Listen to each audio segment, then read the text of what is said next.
Nasa bingit na naman tayo. Binasag ng Iran ang marupok na tigil putukan sa pamamagitan ng pag-atake sa UAE at sa mga barkong Amerikano sa Strait of Hormuz. At gumanti si Trump, buburahin namin tayo sa mapa. Kaya nananatili ang tanong, ano ang susunod na mangyayari? Maligayang pagbabalik sa inyong lahat dito sa Quad. At tayo ba ay nasa bingit ng mas marami pang agresyon? So naroon ka, hindi literal kundi metaphorical. Paano mo tinitingnan ang sitwasyon ngayon? Papunta ba tayo sa bagong yugto ng agresyon? Sa tingin ko, tinatamaan lang nila ang mga punto, parang yung mga sensitibong punto ni Trump. Hindi ko rin iniisip na madaling palalampasin ni Trump yon. Kapag parang tinutusok nila ang mata niya, literal, ginagawa na lang nila ang lahat para tanggihan o iwasan ang mga diplomatikong usapan. Pero ganito talaga kung paano ginagawa ng jihad at ng mga Islamistang rehimen ang kanilang trabaho. Nagsusuot lang sila ng magagandang damit, pero sa likod ng anyong iyon, nagpapakalat lang sila ng propaganda at takot at sinusubukan nilang takutin ang kabilang panig. Ibig kong sabihin, sinabi niya na ipapadaan niya ang lahat ng barkong gusto niyang ipadaan, si Trump, syempre, sa pamamagitan ng Straits of Hormuz. Nangako ang mga Iranian na pipigilan nila yon. Pero paano ba to sa kabilang banda? Paano ba to matatapos nang hindi na uwi sa karahasan? Atara, salamat sa pagbabalik sa palabas. Salamat sa pagimbita. Sa palagay ko, matatapos ito sa mas matinding karahasan. Hindi ako sigurado. Bilang isang tao na matagal na nagtatrabaho sa larangan ng karapatang pantao, isa sa mga bagay na talagang nakakagulat at masakit para sa akin ay ang katotohanang hindi man lang napag-uusapan kung ano talaga ang nangyari. Halos 30 hanggang 100,000 mga Iranian ang pinatay noong Enero pa lang at wala man lang nag-aabalang pag-usapan ito. Kakatapos lang nating panuurin ang panayam kay Reza Pahlavi pero walang mamamahayag na nagtanong noon. Lahat abala sa kalakalan, langis at uranium, pero walang tunay na malasakit sa mga Iranian. Mahirap ito para sa akin. Sa tingin ko rin, napakahalaga na kung gusto talaga nating manalo sa digmaang ito, na mukhang nangyayari na, kailangan itong maging maraming sabay-sabay na hakbang. Kailangan sabay-sabay nating ginagawa ang iba't ibang bagay. Sa tingin ko, mahalaga ang kapel ng military dito. Hindi naman armado ang mga Iranian. At ang pamahalaan ng Iran, ang Islamikong Republika, ang Basij, at lahat ng dayuhang Islamistang militante na dinadala nila ay armado at handang patayin ang mga mamamayang Iranian at lahat ng taong handang tumayo para sa ibang uri ng pamahalaan kapag bumagsak na ang Islamikong Republika. Sa tingin ko, mahalagang gumalik agad tayo sa aksyong militar bago tayo mawala ng momentum, bago sila makapag-armas at mapalakas ang pagpatay sa sarili nilang mga tao. Nangyayari na ang mga pagbitay. Dapat nating gamitin ang pagkakataong ito para gawin ang tama. Hindi lang kung ano ang pakinabang natin sa pera o estratehiya, kundi pati rin sa makakabuti sa sangkatauhan. Pabagsakin ang Islamikong Republika ng Iran at bigyan ng tsansa ang mga Iranian na mabawi ang bansa. Walang duda, ganun talaga namin tinitingnan ng mga bagay. Pero sa kasamaan palad, maraming mga taong hangal sa buong mundo na hindi ganito mag-isip, na iniisip na alam mo na, syempre, alam natin na syempre ang mga Hudyo ang nagtulak kay Trump na makisangkot dito. Nakita na natin ang mga teorya ng sabwatan na yan. Sa tingin ko, desidido si Trump na gawin ito. At sa totoo lang, hindi ko iniisip, siguro nagiging inosente ako, pero hindi ko iniisip na ginagawa niya ito para lang sa langis. Sa tingin ko, nais ni Trump na maalala siyang nagpabagsak sa pinakamapanganib at nakalalasong rehimen ng ating panahon. Pero sang-ayon ako sa iyo sa isang bagay. Nakalimutan na ng lahat ang mga tao sa Iran. Pero ito ang sinasabi ng mga tao sa Iran. Tingnan mo ito. Mahal na Ginoong Pangulo Donald J. Trump, sa iyong mga huling pahayag, sinabi mo, pinigilan mo ba ang pangbitay sa 8 babaeng Iranian?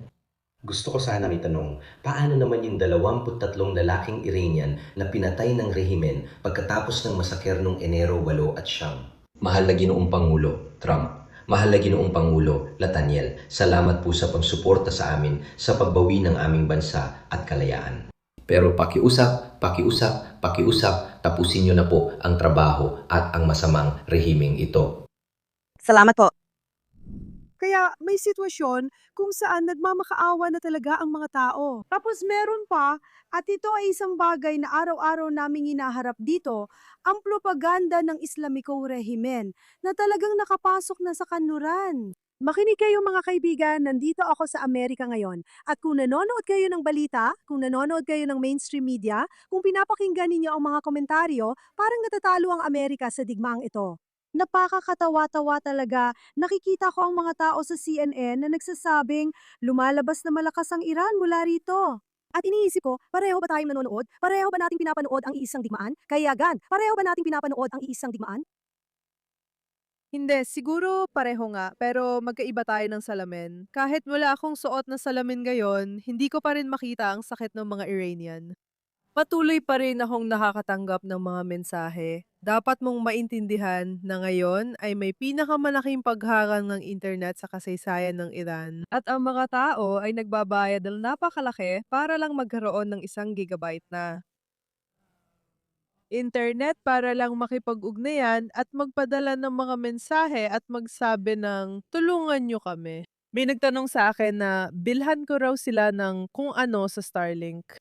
At hindi ko magawa dito kasi makikita nilang galing sa Israel ang credit card ko. Mako-connect sila, alam mo na buong proseso ito at talagang nakaka-WhatsApp at sobrang masakit. At napakadali at komportable dito o sa Estados Unidos o kahit saan sa kanluran na hindi sa gitnang silangan at sabihing oo ang lakas nila. Ipinatutupad nila ang hustisya. Hindi dahan, hindi mahal. Ang hustisyang ito ay kakatok sa iyong pintuan at maintindihan mo lang ito kapag huli na, kapag ang mga anak mo na ang minasaker o nagiging. Isinakripisyo para sa kanilang kabataan. Pero Sugan, tama ang sinasabi mo. Totoong pinapatay nila ang mga tao dahil lang sa pagkakaroon ng Starlink. Nakita ko ang mga panawagan kay Elon Musk sa X kamakailan lang. Pinapatay ang mga tao dahil lang sa Starlink. Matapos ang lahat ng buwang ito, parang may trauma pa rin tayong lahat dito at baka nasa trauma pa rin tayo hanggang ngayon. Alam mo yung lahat ng mapanirang paratang tungkol sa gutom at mga blockade. Sino ang nagsasalita tungkol sa pagharang sa access ng mga mamamayan Iranian sa media? At bukod pa sa pagharang sa access ng mga mamamayang Iranian sa media, meron kang telebisyong pang-estado ng Iran na nagsasabi at buong pagmamalaking nananawagan ng pagpugot ng ulo sa mga taong tinatawag nilang mga traidor. Tingnan mo ito. Ang mga nagtaksil sa sariling bayan ay nararapat lamang pugutan ng ulo. Tama? Ang malalim na konsepto ng bayan, pagmamahal sa bayan, at malasakit sa kapwa ay hindi ito pwedeng tawaran o sabihing tingnan natin lang. Pugutan sila ng ulo, nabubuhay tayo sa parang sa isang baluktot na realidad kung saan walang tumitingin sa dapat nilang tingnan. Gusto ko nakita Rom isang bagay na sa tingin ko ay mahalaga pero madalas hindi napapansin. Na importante ring makita kung sino. Pinapapasok lang ng Islamikong Republika ng Iran ang mga mamamahayag na nagtatrabaho para sa kanila, tulad ng ginagawa ng CNN. Tulad ng sa Gaza, hindi ka makakapasok bilang mamamahayag kung hindi ka konektado sa kanilang pamahalaan. Kaya sa tingin ko, napakahalaga para sa mga tao na maintindihan na ang akala nilang kagalang-galang, mapagkakatiwalaan at tumpak na balita ay hindi pala ganoon. Lantaran, talagang itinutulak ng CNN ang pananaw ng Islamikong Republika. Ang mismong rehimen, itong pasistan totalitarian na diktadura, mapaniil sa sarili nitong mamamayan, ay inilalako sa mga Amerikano sa ilalim ng anyo ng lehitimong balita.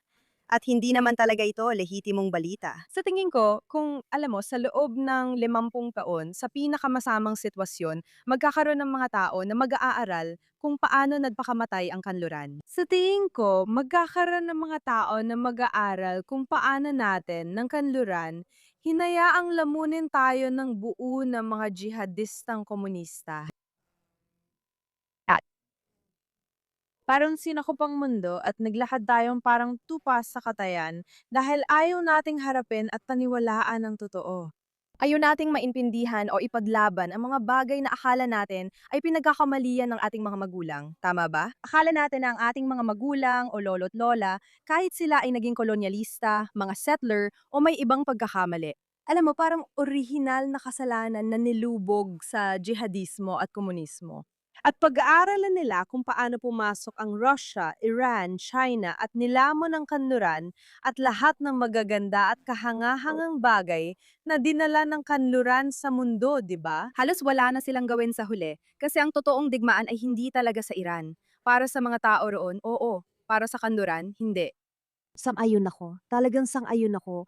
At tungkol sa paksang yan, nakakalungkot dahil itong mga nakaraang araw, nakita natin ang isa na namang teroristang pag-atake. Sa pagkakataong ito ay pananaksak na umatake sa dalawang inosenteng Hudyo na abala lang sa kanilang araw-araw na gawain sa Golders Green na isang komunidad ng mga Hudyo. At parang kalahati ng bansa, kalahati ng UK ay nabigla at hindi makapaniwala. Kalahati naman sinasabi na sobrang marahas ang pulis sa terorista. Parang hindi mo maiimbento ito. Alam mo, laging may tanong ang mga tao. Sa palagay ko, hanggang ngayon, sa dami ng nangyari sa atin itong mga taon, wala ni isa sa atin kahit si Susana na galing pa sa mga lolo't lola na nakaligtas. Sa tingin ko, wala ni isa sa atin ang talagang nakaunawa kung paano nauwi sa isang Holocaust. At sa tingin ko ngayon, nakikita natin ito ng napakalinaw. May kamanghamangang rabay na in-interview sa kalye. May clip pa nga si Mark Levine tungkol sa kanya kagabi. Sabi niya, babalik din ba ako dito sa Golders Green Road pagkalipas ng 30 taon at masasabi ko na dati may mga Hudyo rito, gaya ng pagpunta ko sa Auschwitz ngayon? May mga komunidad ng mga Hudyo na nawasak at wala na ngayon. Pagkatapos ng 80 taon ako o ang aking mga anak, kaya ay makakalakad kasama ang aming mga apo sa mga kalsada ng Golders Green, Hendon, Edgeworth, Stanford Hill o iba pang komunidad ng mga Hudyo sa UK. At sasabihin nila, tingnan mo ang marka sa pader na yan. May isang Hudyo nandito dahil doon na tayo patungo. Huli na bang lahat? Wala na bang preno? Hindi ko maintindihan. Sa tingin ko, mas maayos ang Amerika kahit di maganda ang New York. Tapos na ang mga campus sa kolehiyo. At napapaisip ako, ito na ba ang panahon natin na lumilipat na papuntang silangan? Dahil ang kanluran, maliban sa Amerika at kay Donald Trump na patuloy lumalaban, ay wala na. May pagkakaiba kasi, 'di ba? Dahil sa UK, gaya ng alam mo, ang mga Hudyo ay nasa mga particular na lugar. Alam mo kung nasaan ang mga Hudyo. Alam mo ang mga pahayagang Hudyo. Alam mo ang mga sinagoga ng mga Hudyo. Napansin kong concentrated lang sa ilang lugar. Ilang beses na akong nakapunta sa London at Paris nitong mga nakaraang taon. Kung nasa isang kosher na Parisian cafe ka, hindi malalaman ng mga tagalabas na kosher yon. Dahil hindi naman ito ang lugar ng mga Hudyo sa Paris. Samantalang sa London, sobrang halata talaga. Totoo! At sa New York, siguro pati sa Williamsburg, pero kalat-kalat din kasi. At ang UK, parang test tube talaga, 'di ba? Parang unang babala, kasi isla talaga kayo at ang mga Hudyo ay nasa isang isla rin. Tinanong mo, huli na ba? Sa tingin ko, hindi pa. Kung magigising ang karamihan ng tao at tataning tawaging racist, tataning tawaging mapang-api kapag magsalita sila, at may ilang matatapang na boses na gumagawa nito, na nagsasabi na hindi ito tungkol sa Israel, hindi ito tungkol sa politika, dapat nang tapusin ang antisemitismo. Ito ay tungkol sa anti-Semitismo, pero magkahalo lahat. Ironically, kayo pa ang nagsasabing anti-Zionism ay hindi anti-Semitismo. Pero bakit ba ninyo inaatake ang mga Hudyo? Katulad ng kaibigan kong si Rachel Johnson na may programa sa LBC, kinuwento niyang tinanong niyang tumawag, si Shlomo ba sa Golders Green ang nag-utos ng airstrike sa Lebanon? Ano ang kaugnayan niya roon? At ito mismo, gusto nilang makalamang sa magkabilang panig. Gusto nilang makalamang sa magkabilang panig. Tinawag nila kaming Zionista, hindi Hudyo, pero sinaksak pa rin nila ang mga Hudyo na hindi tinatanong kung Zionista nga ba. Kaya bahagi ng issue at sinasabi ko ito bilang isang taong lumaki sa dulong kaliwa at matagal nang kasali sa human rights at social justice activism.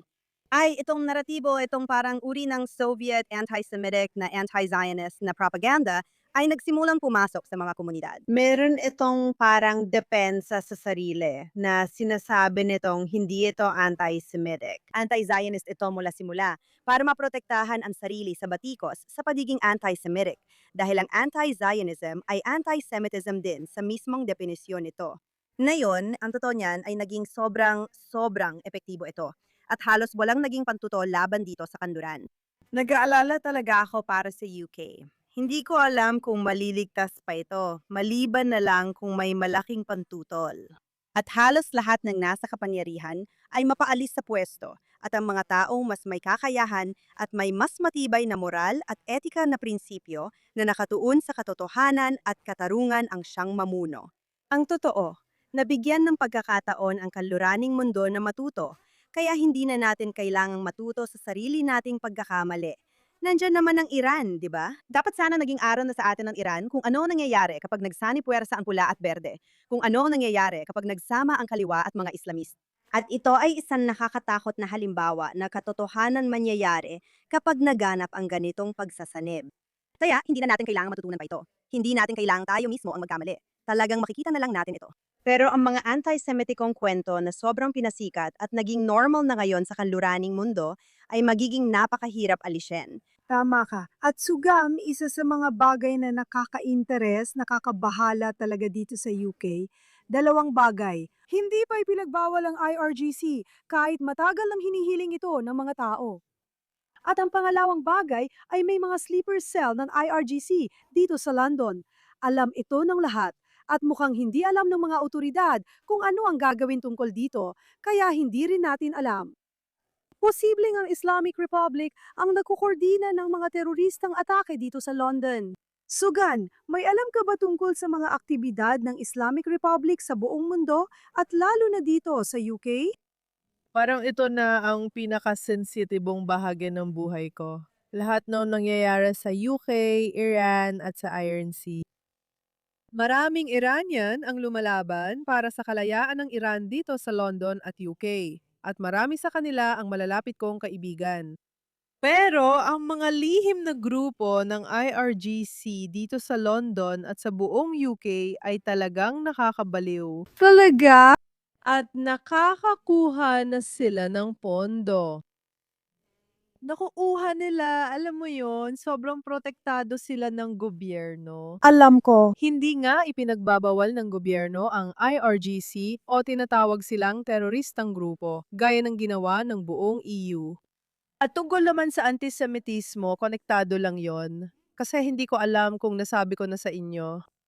Pero pinaalis ako sa isang paaralan sa UK kahit hindi pa ako nakakapasok dahil nagsalita ako tungkol sa antisemitismo online sa social media. Pagkatapos ng ikapito ng Oktubre, Hindi nila pinalawig. kinuha nila ang aking scholarship. Kinuha nila ang aking scholarship at sinabi nila sa akin, maaari ka pa rin pumasok pero pakiusap, iwan mo ang politika mo sa labas ng campus. Pero ang politika mo ay dala-dala mo sa campus. Ang politika, ginagawa mong parang legal at diplomatiko ang pagpatay at rasismo. Ang politika nila ayos lang sa campus, pero ang sayo, hindi ayos sa campus. Oh, tama ka. Pero talagang, Ang antisemitismo ay politika. sa palagay mo ba may matibay na kape talaga ang IRGC sa UK? Oo naman, marami silang mga mananaliksik at professor sa mga campus na pinopondohan ng IRGC. Hindi ka paniwala. Talagang hindi ka paniwala.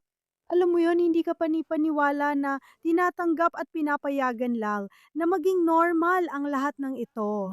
At walang nagsasabi na parang ipinagbabawal si Hitler. Hindi ko maintindihan kung paano nakakalusot ang UK dito. Talagang hindi ko maintindihan. Pinalaya rin nila ang nagpasabog ng ambulansya sa piyansa. At ngayon, pinapayagan ng UK ang IRGC, ang embahada doon, na maglabas ng pampublikong pahayag na humihikayat, tumatawag sa sinumang Iranian na nakakaramdam ng panawagang makabayan na ialay ang kanilang buhay. Hinihikayat nila ang mga Iranian sa UK na maging martir. At alam ito ng gobyerno ng UK at hinahayaan lang na mangyari ito. Ay, Panginoon, Shoshana, May isa pang aspeto tungkol dito. Kakakita ko lang na estadistika mula sa Italia. At sinabi doon na ang bilang ng mga ipinanganak sa Italia ay mga 300,000 noong 2025.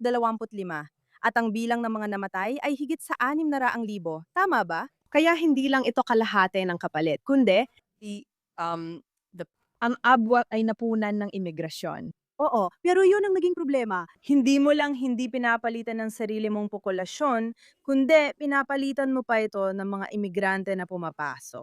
Na kadalasan, hindi naman talaga gustong maging bahagi ng iyong kultura. Kaya napakaraming bagay na kailangang harapin. Kailangang may tumingin at magtanong, anong direksyon ang tinatahak natin? Anong bangin ang kinakaharap natin? Gagawin ba natin ang kailangan para umatras?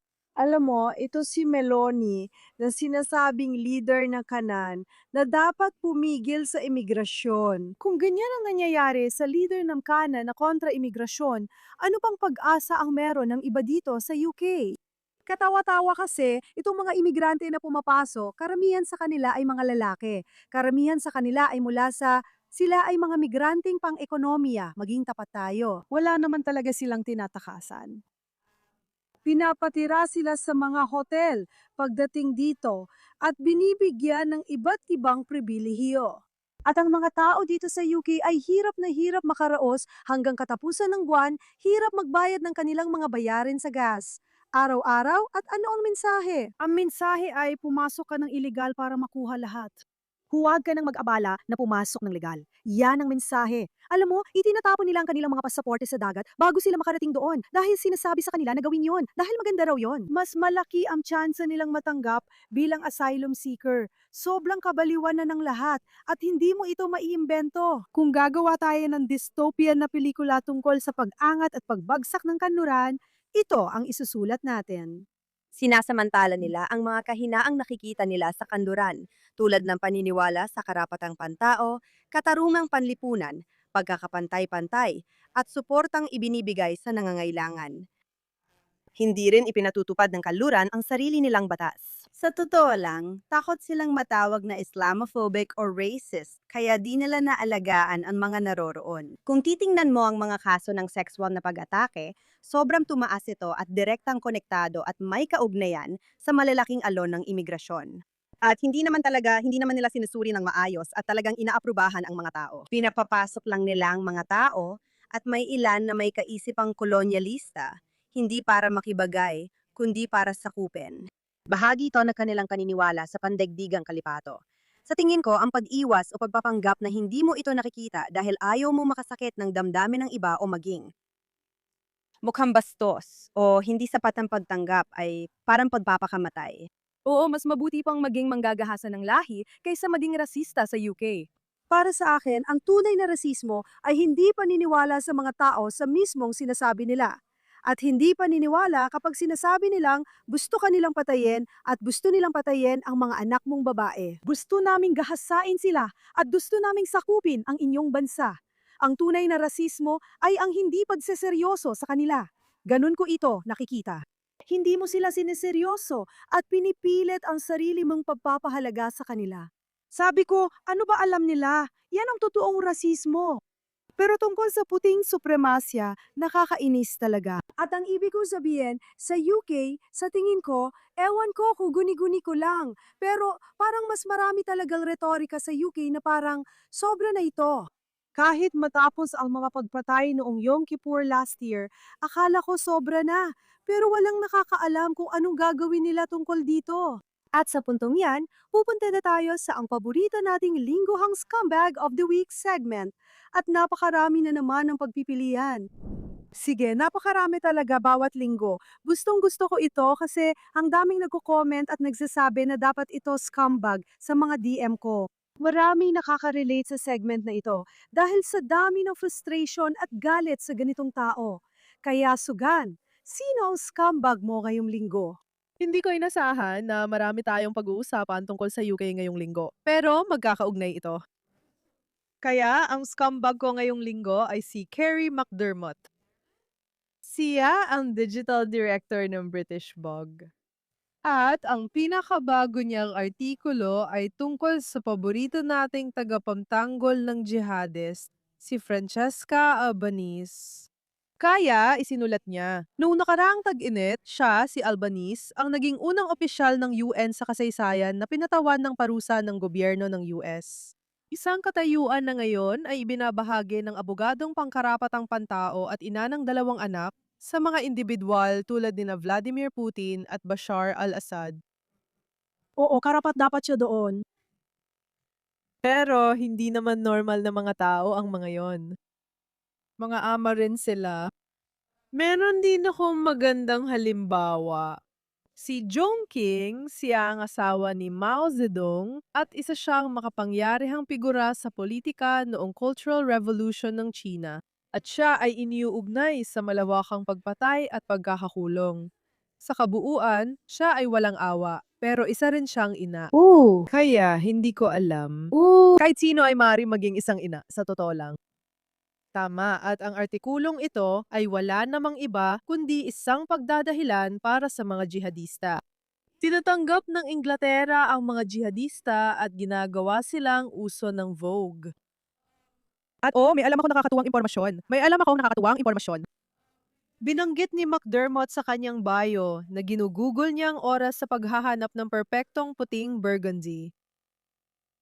Siguro dapat niyang gamitin ang oras sa pagsusuri ng budi niya. Sogan! Talaga! Itong babaeng ito! Gusto ko talaga ng magagandang linya. Gusto ko na nandito siya. Nasayang ko ang chance mapunta sa Vogue cover. Dapat tayo magtayo ng sariling Israel. Alam mo? Ano? Wait, didn't also- Si Hillel Neuer din ang naglantad niyan. 'Di ba, in-expose din ni Hillel Neuer na hindi naman talaga abogado si Albanese? Talaga? Hindi ko alam yun. Hindi ko alam yun. Pambira siya. At mukhang nire-representa niya ang malaking bahagi ng Italia dahil nagiging anti-Semitic na talaga ang Italia. Sobra talaga. Isipin mo si Ava Blanc sa Vogue cover. Eksakto, Eva Brown. Cover book, Eva Brown. Iyan ang nilagay nila sa cover ng Vogue. Ibig ko sabihin, sa totoo lang, grabe ang pagpapabawo ng imahe na ginagawa sa kanluran sa mga kahiyahiyang anti-Semite na ito. Alam ko na hindi maganda ang magkumpara, pero talaga namang parang dekada 30 ito. Sa totoo lang, Europa ito noong dekada 30. Maraming tao ang nag-isip niyan. Well, Lampas na tayo sa pagiging mabait. Wala nang usapang hindi maganda. Pero nakakakilabot din na laganap ito sa mundo ng sining, sa mundo ng akademya, 'di ba? Parang sila pa naniniwalang sila ang pinaka-edukado, mulat at marunong. yung pinakamahalaga. Sila rin ang pinaka-brainwash. Sila yung pinaka na brainwash, iniisipan na sila ay tumatayo para sa katotohanan, pag-asa at kabutihan. Hindi na talaga pwedeng lumala pa. Sige, Shoshana, sino ang scumbag mo? Ang scumbag ko ngayong linggo ay dalawa talaga. Jeremy Vine Show nung Channel 5. Isa sa mga bisita, si Marina Perkis, ay napakabastos kay Jonathan, ang ating mabuting kaibigan, na dinala sa show para magsalita tungkol sa anti-Semitismo sa Inglaterra matapos ang nakakatakot na pag-atake na ito. At syempre, unang pinag-usapan nila ay Israel, Gaza at genocide. Literal niyang pinapatunayan ang punto ko. Exacto. Nandito ako para talakayin ang nangyari sa mga Hudyo sa Inglaterra. Inaatake mo ako tapos sabi niya, sabihin mong walang nagpapaputok sa mga bata at walang nagugutom sa Gaza. Ate, parang Golders Green lang ang usapan natin. Pinapatunayan mo lang ang punto. Ngayon, napanood kita sa clip ng GB News kung saan sinabi mong tumataas ang anti-Semitismo dahil binabaluktot ng BBC at Sky News ang mga ginagawa ng Israel. Hindi mo ba naiisip na tumataas ang anti-Semitismo? Hindi naman tama ito, pero may pagtaas talaga ng anti-Semitismo na direktang resulta ng mga aksyon ng gobyerno ng Israel mula noong Oktubre 7. Ang tinutukoy ni Marina ay ang ugnayan ng aksyon ng Israel sa buhay ng mga Hudyo rito na nais mamuhay ng normal bawat araw. Oo, pero sa tingin ko, Sabihin natin, may punto si Marina kasi apektado talaga ang buhay ng mga Hudyo dito sa bansa dahil sa baluktot at mali-maling pag-uulat tungkol sa nangyayari sa Israel. Kapag isang panig at baluktot ang ulat, hindi naiintindihan ng mga tao dito sa Britanya ang tunay na nangyayari.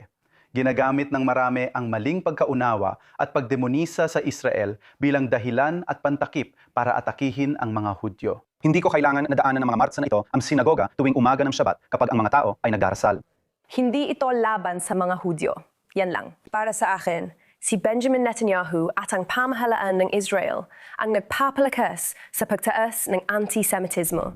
At talagang naawa ko sa kanya dahil pakiramdam ko ang hirap umupo dun sa gitna ng ganong dumi, ng ganong basura Lalo na't may mga tao pa ring nasa ospital dahil mismo sa bagay na ito.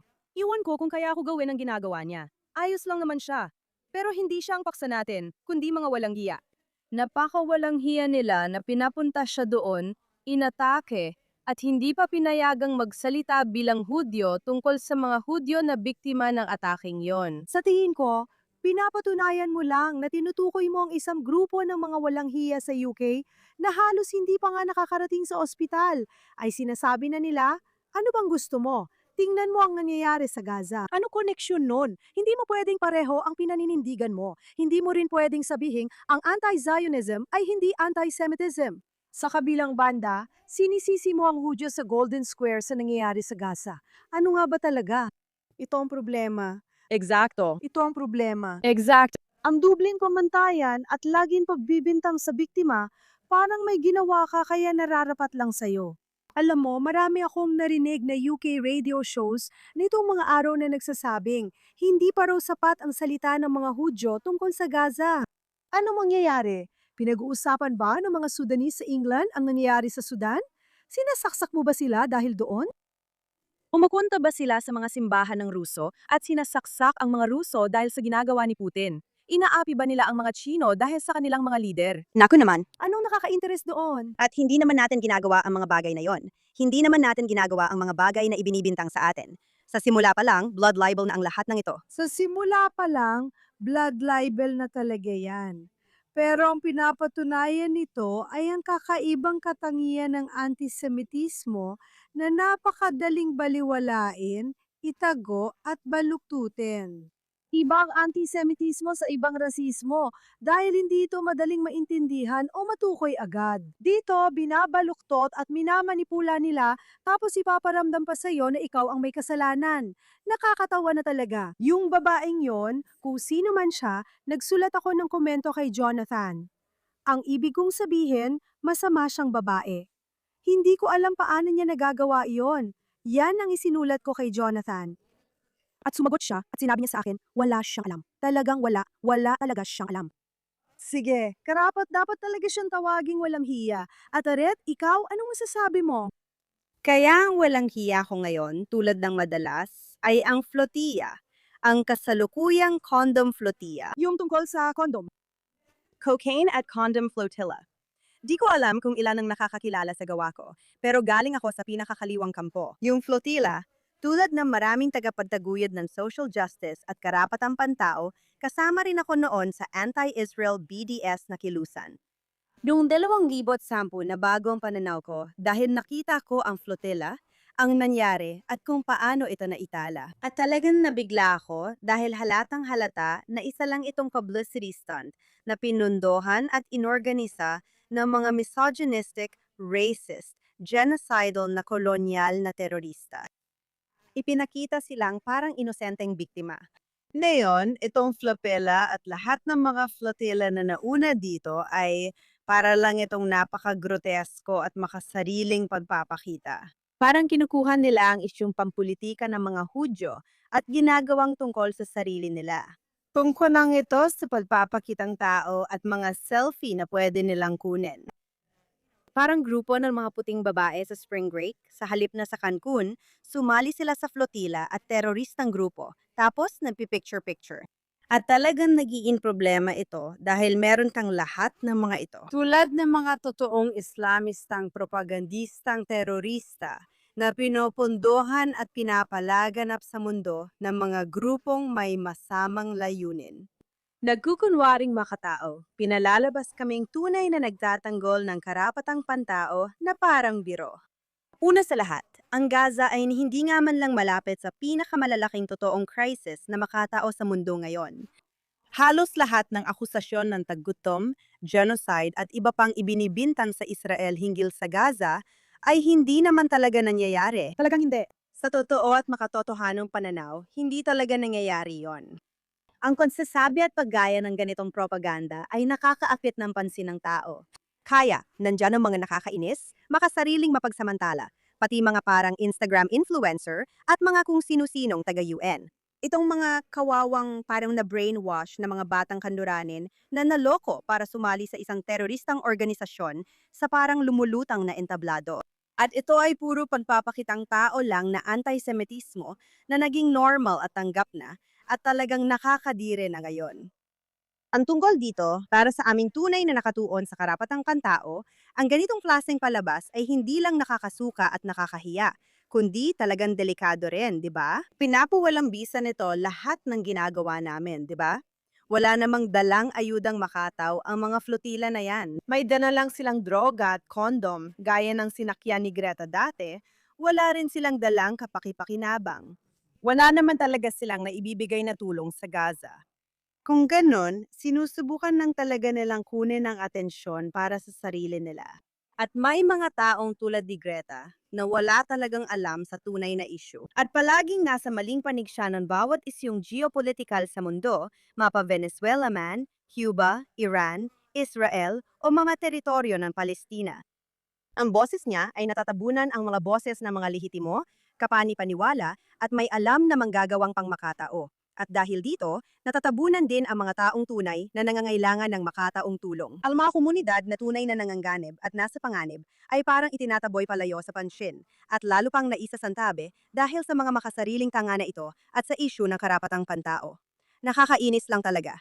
Ang hirap panuurin na paulit-ulit itong nangyayari. At pagkatapos makita silang magkunwaring dinukot at ginagawang bihag, habang pinapanood mo silang gumagawa ng mga salto at cartwheel sa barko ng Israel. Nagkukunwari lang sila. Kung totoong nag-aalala silang mabihag o madukot, bakit pa sila paulit-ulit bumabalik? Sige, tara, tara. Nakakabigla talaga ito. Pero palagi nating gusto ang mga gagong may masayang ending. Pero ano masayang ending dito? Teritoryo? Dalawa sa kanila ang kinuha ng mga Israeli dahil sa ugnayan nila sa Hamas at lilitisin sila sa Israel. Kaya ngayon, kung hindi pa yan ang magpapauro sa iba mula sa mga narcissistic na, alam mo na, pa-show off na kung ano man 'tong mga boat trip na 'to, ewan ko na lang kung ano pa. Nagdarasal ako na makulong ang mga 'to. Kailangan ng tunay na parusa. Tama ka dyan. Hindi pwedeng pabayaan ang mga tao na mag-cocaine, mag-cartwheel, at magpanggap na may ginagawa silang mahalaga. Ang cocaine cartwheel condom, I vote, maganda. Salamat, napakagandang tarantado niyan. Ngayon, babalik na ang tarantado ko sa Britanya. Sa tingin ko, Briton siya. Oo, siya nga. Si Bushra Sheikh na ngayon ay na din isang tunay na propagandista ng Republikang Islamiko. Siya ay isang tao na laging may tema dito sa mga taong ito. Sinusubukan nilang gumawa ng kung ano para mapansin sila. Sa kasong nito, sumali siya sa The Apprentice at nagtapos sa ikasiyam. Ganoon din si Zach Bolansky, isang hypnotist na hindi nagtagumpay. Kaya anong gagawin mo? Magiging politiko o aktivista ka ba? Okay, kaya itong katawa-tawang babae ay nagtapos ng ikasiyam sa The Apprentice at nagpasya na ito ang katahakin niyang landas kahit halos hindi niya matakpan ang balikat niya. Ngayon, propagandista na siya ng Republikang Islamiko ng Iran at pumupunta siya roon sa mga biyaheng sagot ng Republikang Islamiko ng Iran. Briton siya, bumabalik siya sa Britanya na walang anumang kaparusahan at patuloy niyang ipinapakalat ang lahat ng kanyang lason na pinopondohan ng Republikang Islamiko ng Iran. Ngayon, may batas sa UK na nilalabag niya dahil kahit pang IROGC ay ipinagbabawal o hindi, nilalabag pa rin niya talagang batas. At may petisyon na sinusubukan ipaaresto siya na nilagdaan na ng halos 20,000 katao, kaya narito ang mga detalye. At sa madaling salita, may karapatan ng gobyerno ng UK na arestuhin siya. At sa ilalim ng paglabag sa Iran Sanctions Regulations, 2023 at sa Foreign Influence Registration Scheme na siyempre hindi naman siya nagparehestro at siya ay walang duda na nagtatrabaho siya para sa Republikang Islamiko. Tulad ng dati, walang aksyon ng Britanya. Kung gusto niyong patunayan talaga sa mundo, sa komunidad ng mga Hudyo at sa iba pa na sineseryoso ninyo ang terorismo, na sineseryoso ninyo ang antisemitismo, ang isang bagay na mabilis ninyong magagawa Kahit hindi pa ipasa ang pagbabawal sa IRGC, ay ang arestuhin ang walang hiyang ito. Si Bushra Sheikh nakabikini minsan, pero sa Iran maayos siyang nakatakip. Hipokrita siya. Dapat arestuhin dahil walang hiya. Sige. Walang mas masahol pa kaysa sa isang babaeng nagtatanggol sa mapaniil na mga rehimen. Sasabihin ko sa iyo yan, eksaktong ganyan. At hindi lang ang Islamic Republic ang ipinagtatanggol niya. Nagtatanggol din siya para sa Ang Taliban, at nakikipantulungan din siya sa Pakistan. kung may o, lilipat ako doon. Maaari siyang lumipat doon. Maaari siyang lumipat doon. Tama, Sogan. Hayaan mo siyang lumipat doon ng tuluyan, at hayaan mo siyang manatiling balot ng tuluyan. At tingnan natin kung paano talaga gumagana ang panunupil. Nakakatawa lang na pwede siyang pumasok at lumabas ng Inglaterra na parang wala lang, parang siya ay isang espiya. Siya na ngayon ay espiya. Kaya anong gagawin mo tungkol dito? Tolf, sige, kailangan nating tapusin ang ating napakagandang programa sa laging masaya at positibong paraan. Kahit maraming masama, mas marami pa ring bayani. Sugan, simulan natin sa iyo. Sino ang bayani mo ngayong linggo? Sige, ano ang ibig sabihin ng salitang Michelle para sa'yo? Michelle? Hindi, sige. Oh, salamat, Shoshana. Oh, ang kantang ito, Michelle, Nino Ambatan ang magiging kanta natin sa Eurovision. Ako ay malaking tagahanga ng Eurovision. Gustong-gusto ko ito dahil puno ng kasiyahan, saya at musika. Pero ngayong taon, nang may 3 bansa na nag-ban ng Eurovision at sinabi nila, hindi namin ipapalabas, hindi namin ipapakita, hindi namin i-ere ang programa sa aming TV at maglalagay na lang kami ng mga pelikula at iba pa. At sa halip, nandun siya, nasa entablado, ibinibigay niya ang lahat, parang ito na ang pinakamagandang performance ng buhay niya. Na may labis na pagmamalaki. At kumakanta siya sa Hebreo at Pranses. At nagdadala siya ng napakaraming pagmamahal at pagkakaisa. At ito ang itsura ng pagkakaisa. Kapag gumayat ka sa entablado at kumakanta kasama ng napakaraming talentadong tao mula sa iba't ibang panig ng mundo, dala mo ang bandila at ipinagmamalaki mo ito. Hihilingin ko na suwertihin siya ng husto. At sobrang proud ako na bahagi tayo ng Eurovision at proud din ako sa Eurovision na hindi sila nagpadala sa kung anumang bagay, alam mo yon? Yung pressure na dinanas nila. Ang saya ko talaga, pakinggan niyo ang kantang yon. Oo, maganda siya. Suportahan natin siya mula rito. Maganda ang kanta at tama ka, Sogan. Kasi alam mo, itong mga bansang nag-boycott sa Israel, hindi na sila sumasali ngayon. Ayaw ng Espanya na sumali ang Israel sa World Cup, kaya hindi na rin sila sasali. Kailangan natin ng institusyong matatag, magsabi ng yan ang desisyon ninyo. At sila ang maiwan sa mga bagay-bagay, at hindi yung pinipilit nila ang lahat na hilahin tayo palabas. Alam ko, hindi madali ito. Nagkaroon na rin tayo ng ganito dati sa programang ito. Yung huling 2 magagaling na mga awit, napakahusay na mga awit, umaawit mula sa tunay na sakit at damdamin. Ang mga awit nung isang taon ay isang nakaligtas sa Nova, Diyos ko naman. Pagkatapos ng pinagdaanan mo, haharapin mo pa ang galit ng may tapang at pride. Bayani ang mga taong ito at sang-ayon ako sa'yo. Salamat Gan, galing na bayani. Shoshana, sino naman bayani mo ngayong linggo? Sige, si J.K. Rowling ang bayani ko ngayong linggo. Kung titingnan mo ang paliwanag niya. I'm a Harry Potter fan. Sa nakaraang 5 araw man lang, hindi lang siya nagpo-post ng sariling tweets, kundi nagre-retweet din siya ng mga tinig ng komunidad ng mga Hudyo o ng mga nagtatanggol sa komunidad ng mga Hudyo dahil sa nangyari. At kinakalaban niya yung mga tulad ni na, ano nga ba pangalan nun? Owens, Joe sa Jones. Yung walang kwentang yun. Oh, at siya, matapang niyang kinakalaban sila at sinasabi na, kailangan mong tingnan sa feed para makita. Pero alam mo, napapansin ko na, yung mga taong totoong nakaranas ng sakit at pang-aabuso sa buhay nila, mas madali nilang nakikita kung ano ang mabuti at masama.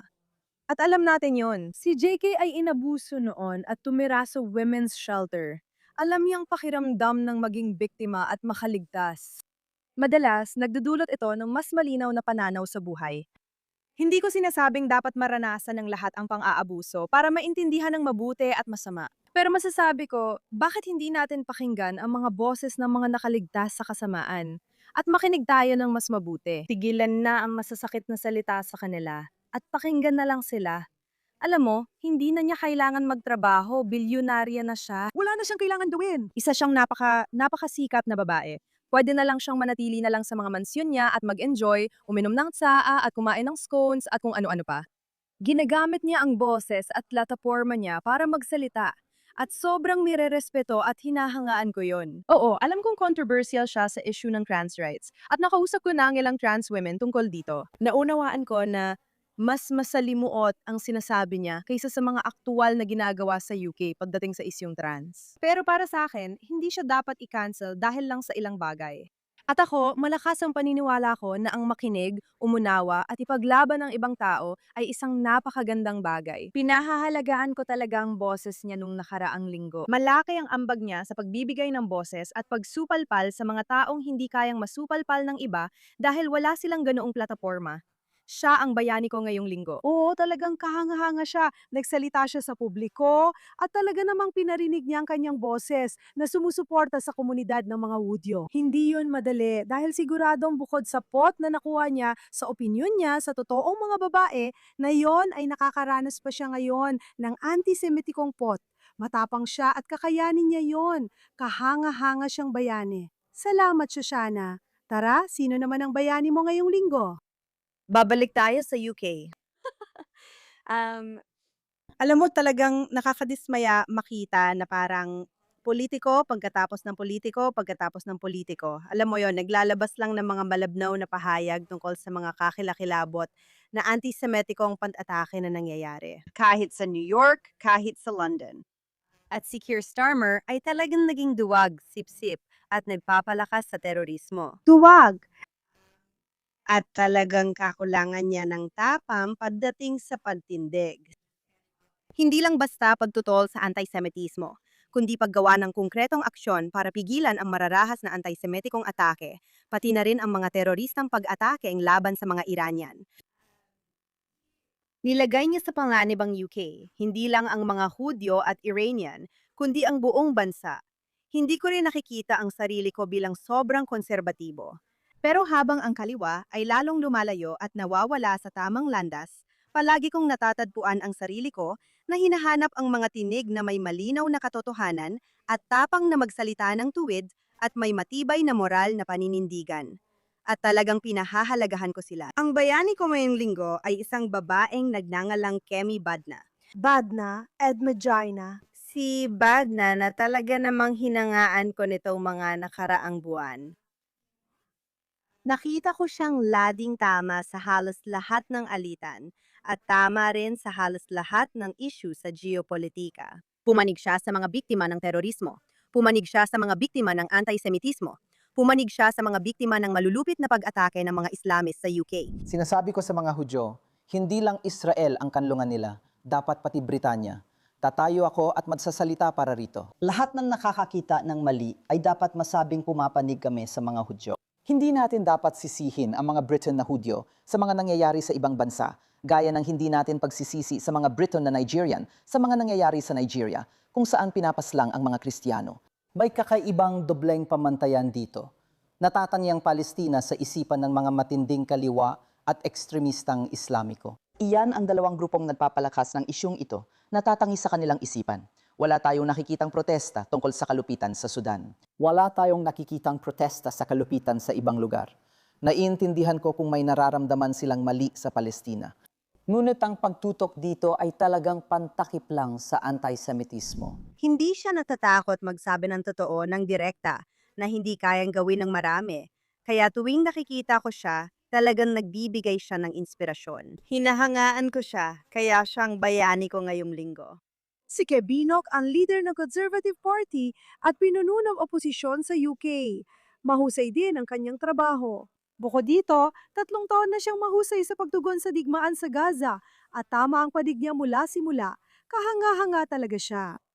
Nagkaroon ako ng pribilehiyo na makilala siya noong siya ay trade secretary at pumunta siya sa Israel at may isang event doon at makilala ko siya at talagang kahanga-hanga siya. Nakipagnegosasyon pa siya noon sa kasunduang pangkalakalan sa Israel pero isinantabi ito na maupo ang gobyernong Labor. Isinantabi nila ang kasunduang pangkalakalan sa Israel pero siya ang nagnegosasyon at nagtulak nito. Kahanga-hanga siya at sang-ayon ako, bayani siya sa lahat ng paraan. Sige, ang bayani ko ngayong linggo ay isang tunay na idono ko noong bata pa ako na talagang kamangha-mangha. Boy George! Diyos ko, Boy George, paano natin nalaman noon na siya pala ang magiging tinig ng katuwiran na nagsasabing, hindi ko iiwan ang mga kaibigan kong Hudyo. Ang mga kaibigan kong Hudyo ang naging pinakamatalik ko. Nung walang kumausap sa akin matapos akong mag-rehab, sila pa rin ang nanatili sa tabi ko. Kasama ko pa rin ang mga kaibigan kong Hudyo. Nang mangyari ang pananaksak, pumunta siya at nagyakad sa lugar kung saan ito nangyari para ipakita ang kanyang pakikiisa.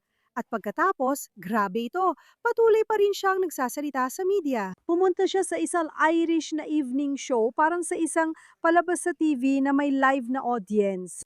Tinanong siya at sinabi niya, mananatili ako sa aking mga kaibigang Hudyo. Alam nang nakakakilala sa kanila kung gaano sila kabait.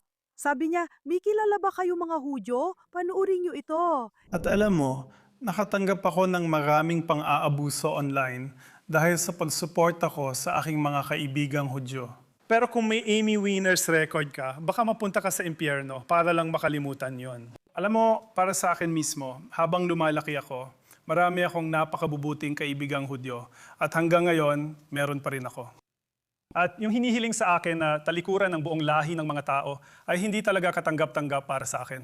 Marami akong natatanggap na pang-aabuso dahil dito, pero hindi ko naman talaga iniintindi. Yun niya ang punto, di ba, na may mga pag-atake sa komunidad ng mga Hudyo. At ang konteksto nito ay, syempre, ang mga karumal-dumal na nangyari sa Gaza. At ito ay isang komplikadong bagay. Alam ko namang lagi mong sinasabi na hindi sagot ang karahasan. Sa tingin ko, hindi mo dapat sisihin ang buong bansa sa mga nangyayari sa Amerika o sa Rusya o kahit saan pa. Alam mo, sa tingin ko, tungkol talaga ito sa relasyon mo sa mga tao. Naiintindihan mo ba ang ibig kong sabihin? Hindi ko pinipili ang kaibigan based sa lahi, sexualidad o edad. Pinipili ko sila dahil gusto ko at mabubuti silang tao. Marami akong kilalang kamangha-manghang Hudyo. Kung di ka nakakakilala ng Hudyo, baka yun ang issue. Marami ka bang kilalang mga Hudyo? Sa tingin ko, si Boy George at ang reaksyon ng mga tao na tahimik lang, nagulat talaga ako nung sinabi niya yon. At ang Ireland ay isa sa mga pinakamasamang bansa pagdating sa Israel at mga Hudyo na maiisip mo nito mga nakaraang taon. Inalis ng Israel ang embahada nila doon dahil sa sobrang sama ng sitwasyon, nakakahiya at nakakadiri sila. Nandun siya kasama ang live audience na parang pinapatunayan na anti-Semitiko silang lahat. Kailangan talaga ng tapang para gawin yon. Nakita ko ang post niya kaninang umaga na nagsabing nabawasan ako ng maraming followers pero napakarami ko namang magagandang bagong followers. Kaya iniimbitahan ko kayong i-follow si Boy George. Napakalinaw ng moral na paninindigan niya. Napakabuti niya, napaka-warm, malaga, at sobrang supportive.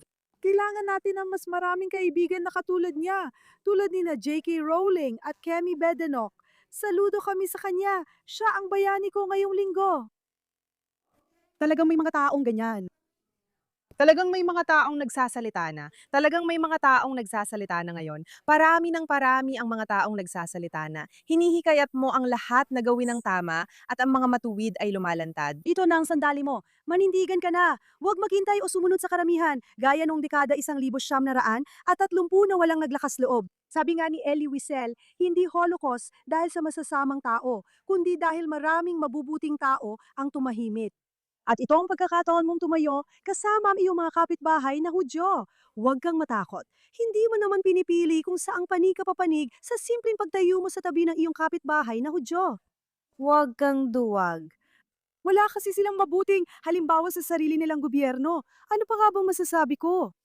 Sige, di pa natin alam kung nasaan tayo sa susunod na linggo. May bulong-bulungan ng paparating na agresyon. Nagdarasal ako na makauwi ako ngayong linggo at sana hindi pa magsimula ang gyera bago ako makalipad pa uwi.